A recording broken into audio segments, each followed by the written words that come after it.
Welcome to U.S. Briefing.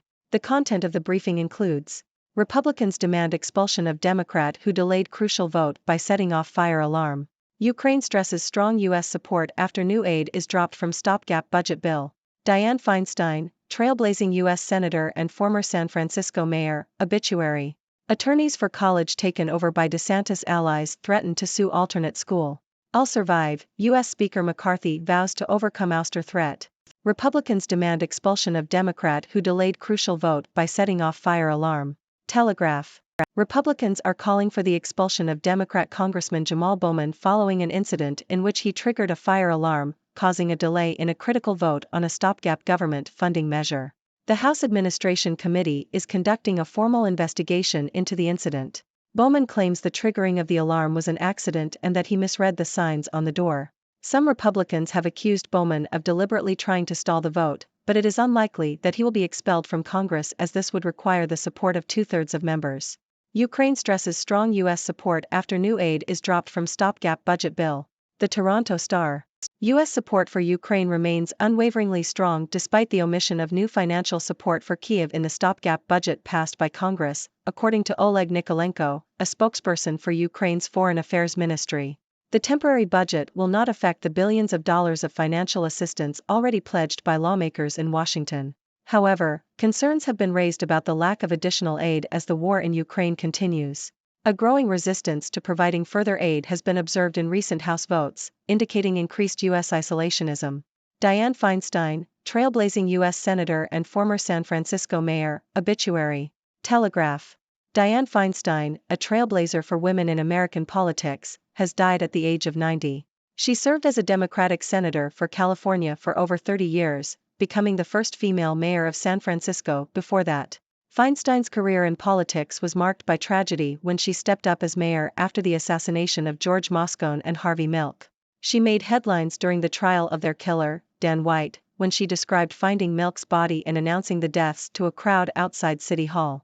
As mayor, Feinstein oversaw the rebuilding of the city's cable car system and was widely tipped as a running mate for Walter Mondale in the 1984 presidential election. In the Senate, she championed gun control, environmental protections, human rights, and abortion rights. However, her more consensual approach began to clash with the increasingly divided political landscape in recent years.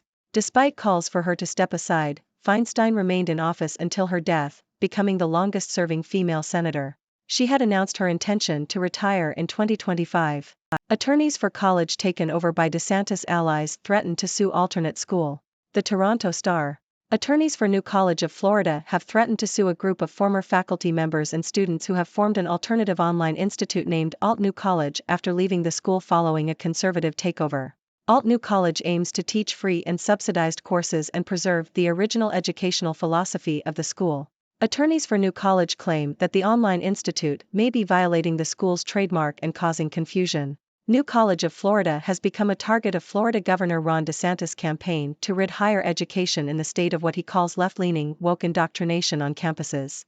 I'll survive, U.S. Speaker McCarthy vows to overcome ouster threat. South China Morning Post. Kevin McCarthy, the top Republican in the United States House, has said that he expects to survive a threat to his speakership from hardline critic Matt Gaetz. McCarthy backed a bill to fund the government through November 17, averting a partial shutdown but not including spending cuts or changes to border security that hardliners had called for. Gaetz has called for a vote to remove McCarthy as speaker, but it is not yet clear how much support he would have or whether any Democrats would back him. BAE Systems wins UK contract for AUKUS submarines. Nikkei Asia. The UK government has awarded BAE Systems a £4 billion ($4.88 billion) contract as part of the AUKUS program with Australia and the United States to build attack submarines. The contract will cover development work until 2028 and allow BAE Systems to begin detailed design work on the submarines. Manufacturing of the submarines is expected to begin in the late 2030s, with the first boat due to be delivered in that decade. The AUKUS plan aims to provide Australia with nuclear-powered attack submarines to counter China's ambitions in the Indo-Pacific. Pro-Russia party wins Slovakia's parliamentary elections. CBC. Former Slovakian Prime Minister Robert Fico and his left-wing party Smer have won early parliamentary elections in Slovakia, staging a political comeback after campaigning on a pro-Russian and anti-American message, according to official results. Fico's party took nearly 23% of the votes and 42 seats in the 150-seat parliament. Although it's not a majority, Fico is likely to become prime minister again, as the president traditionally asks the election's winner to try and form a government. Fico has vowed to withdraw Slovakia's military support for Ukraine in Russia's war if he returns to power. Europe holds off late USA comeback to regain Ryder Cup. CNN. Europe has won the Ryder Cup after defeating the United States 16.5 to 11.5 in Rome. Europe took a commanding 10.5 to 5.5 point lead into the final day of singles matches but faced a late fight back from the US team. The anxiety was finally quelled when England's Tommy Fleetwood struck a sensational tee shot to help take the 16th hole, guaranteeing at least a tie and the cup. The defeat for the US prolongs their miserable record on European soil, with the last away win coming in 1993. Ladies and gentlemen, it's your favorite observer from the six dimensions, Dr. Hex. Today, I bring you a mix of political drama, educational battles, and sporting triumphs. Let's dive right into it. First up, we have the Republicans demanding the expulsion of Democrat Congressman Jamal Bowman for triggering a fire alarm. Oh, the drama! Some accuse Bowman of intentionally stalling a crucial vote, but it seems he misread the signs on the door. Well, accidents happen, right? While the investigation is ongoing, it's unlikely that he'll be expelled. 2/3 of the members would need to support it, and that's quite a tall order. In other news, Ukraine stresses strong US support, even though new aid was dropped from the stopgap budget bill. Oleg Nikolenko, a spokesperson for Ukraine's Foreign Affairs Ministry, assures us that the billions of dollars already pledged will continue to flow.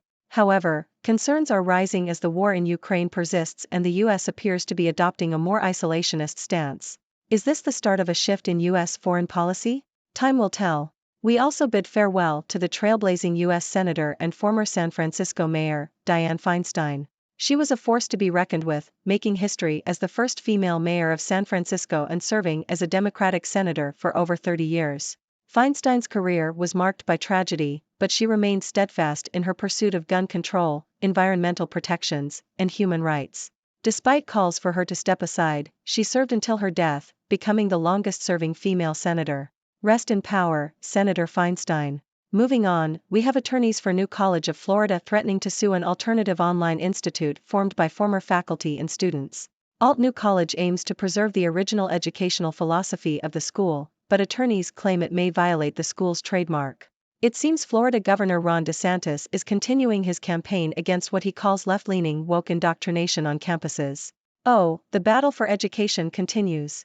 Now, let's talk politics. U.S. Speaker Kevin McCarthy faces a threat to his speakership from hardline critic Matt Gaetz. McCarthy backed a bill to fund the government, but it didn't include the spending cuts and changes to border security that hardliners wanted. Gaetz is calling for a vote to remove McCarthy, but it remains to be seen if he'll garner enough support. Politics, a never-ending roller coaster ride. On a more international note, BAE Systems has won a contract worth £4 billion, $4.88 billion, to build attack submarines as part of the AUKUS program with Australia and the United States. These submarines aim to counter China's ambitions in the Indo-Pacific. Looks like the AUKUS plan is in full swing. Manufacturing is set to begin in the late 2030s, so we'll have to wait a while for these underwater wonders. Shifting our focus to Slovakia, former Prime Minister Robert Fico and his left-wing party Smer have won parliamentary elections. Fico campaigned on a pro-Russian and anti-American message, and if he returns to power, he vows to withdraw Slovakia's military support for Ukraine. Will this decision have ramifications for the region? Only time will tell. And finally, a sporting triumph. Europe has won the Ryder Cup, defeating the United States in Rome. The US team made a valiant comeback, but England's Tommy Fleetwood sealed the deal with a sensational tee shot. This victory extends the US team's miserable record on European soil, with their last away win dating back to 1993. Better luck next time, USA. And there you have it, folks. A whirlwind of news from across the globe. Now, it's time for you to join the discussion. What are your thoughts on these stories? Do you have any burning questions for me, Dr. Hex? Let's hear your thoughts. Thank you for tuning in. The content above showcases the latest briefing reports and analytical synopses, thoughtfully curated by the 6Do team. These insights stem from a wide array of reputable media outlets, think tanks, government sources, and specialized experts worldwide. We encourage you to explore these sources for a comprehensive perspective. Keep in mind that while the content may not always align with the official standpoint of 6Do Brief, it's not meant to be taken as absolute directives for decision-making. Comprising seasoned media professionals, learned scholars, and accomplished scientists, the 6Do team embodies a trailblazing, fully independent media entity. To customize 6Do Brief to meet your professional needs, you have the option to subscribe to a diverse array of briefings on our website, 6dobrief.com. Regardless of your location, you can conveniently receive 6Do Brief via email.